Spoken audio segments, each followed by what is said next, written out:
नमस्कार,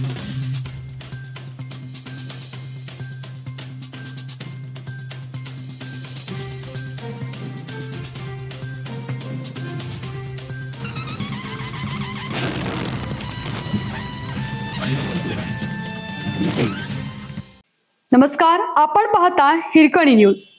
हिरकणी न्यूज प्रत्येक क्षण ताज्या घडामोडी आणि महत्त्वाच्या प्रत्येक बातमीसाठी नेहमी तत्पर. कोल्हापूर शहरात धुवाधार, धरण क्षेत्रात अतिवृष्टी.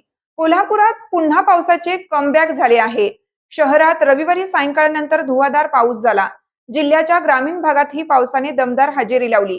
गेल्या 24 तासात गगनबावडा तालुक्यासह राधानगरी, दूधगंगा, कासारी, कडवी, कुंभी, पाटगाव, चिकोत्रा, धामणी, कोदे या 9 धरण क्षेत्रात अतिवृष्टी झाली.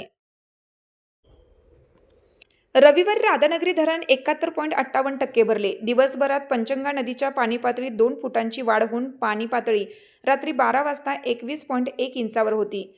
जिल्ह्यातील 14 बंधारे पाण्याखाली गेले असून त्यावरील वाहतूक पर्यायी मार्गाने सुरू आहे. शहरात रविवारी सकाळी पावसाच्या हलक्या सरी बरसल्या. यानंतर काही काळ पावसाने उघडीप दिली. सायंकाळी 4:30 नंतर पावसाच्या जोरदार सरी बरसल्या. रात्री धुवाधार पाऊस झाला. अचानक आलेल्या पावसामुळे नागरिकांची एकच तारांबळ उडाली. गेल्या 24 तासात जिल्ह्यातील 12 तालुक्यात सरासरी 19.1 मिलीमीटर पाऊस झाला. यामध्ये सर्वाधिक 76 मिलीमीटर गगनबावडा तालुक्यात झाला.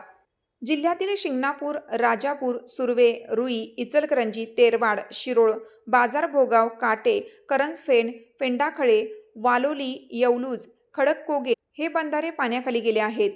शहरातील काही भागात रविवार रात्री विजेची ये-जा सुरू होती. त्यामुळे मिरजकर, तिकटी, बिंदू चौक, दसरा चौक, ताराबाई पार्क, नागाळा पार्क, शासकीय विश्रामगृह परिसर हा भाग काही काळासाठी अंधारात गेला होता. ताराबाई पार्क परिसरातील आयकर भवन येथे असणाऱ्या महावितरणच्या ट्रान्सफॉर्मरमध्ये बिघाड झाल्याने या परिसरातील विद्युत पुरवठा खंडित झाला होता. रविवार रात्री उशिरापर्यंत ट्रान्सफॉर्मर दुरुस्तीचे काम सुरू होते. असे काम पूर्ण झाल्यानंतर विद्युत पुरवठा सुरळीत करण्यात येणार असल्याचे महावितरणतर्फे सांगण्यात आले.